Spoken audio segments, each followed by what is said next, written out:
Hello everyone, সবাই কেমন আছো? আশা করছি সবাই ভালো আছো।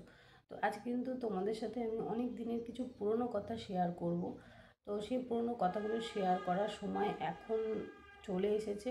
তো আমি সেই কথাগুলোই তোমাদের সাথে শেয়ার করব।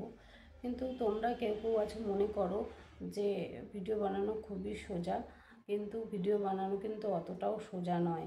একটা কোয়ালিটিফুল এবং সুন্দর ভিডিও বানাতে গেলে অনেক রকম প্রবলেম ফেস করতে হয়। তো সেই সব কিছু করে উঠে তারপরে ভিডিওটা সুন্দর হয়। তো সেই সব কথাগুলোই তোমাদের সাথে শেয়ার করব।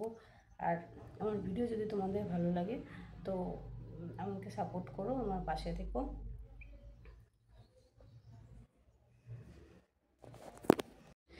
এমন এমন কেউ আছো যারা মনে করো ভিডিও বানানো খুব সহজ, ভিডিও বানাতে কোনো অসুবিধে নেই, ভিডিও বানাতে কোনো কষ্ট নেই, কিন্তু না, একটা কোয়ালিটিফুল একটা সুন্দর ভিডিও বানাতে অনেক কষ্ট হয়। আর তার মধ্যে তো জানোই, যারা হাউস ওয়াইফ আছো তাদের তো অনেক সমস্যা থাকে বাড়িতে, সবার অনেক রকম কথা শুনতে হয়। তারপরেও যারা ভিডিও বানায় তাদের সব কথা শুনে তারপরে ভিডিও বানাতে হয়, সংসারের সমস্ত কাজ করে তারপরে।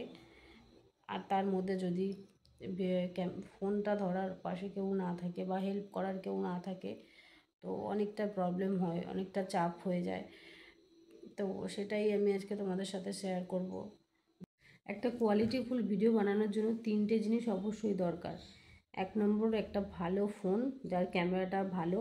2 নম্বর হচ্ছে ক্যামেরা ধরার কেউ অবশ্যই দরকার। 3 নম্বর হচ্ছে পাশে হেল্প করার কেউ অবশ্যই দরকার।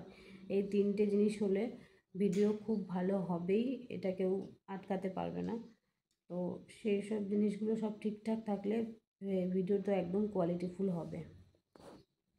আর এই সমস্ত কিছু ঠিকঠাক থাকলে আমি কিন্তু তোমাদের আরও ভালো ভালো ভিডিও দিতে পারতাম, কিন্তু কি করা যাবে, কিন্তু আমি চেষ্টা করব যে তোমাদের আরও ভালো ভালো ভিডিও দেওয়ার জন্য। তো ব্যাস এই কথাগুলোই তোমাদের সাথে শেয়ার করার ছিল।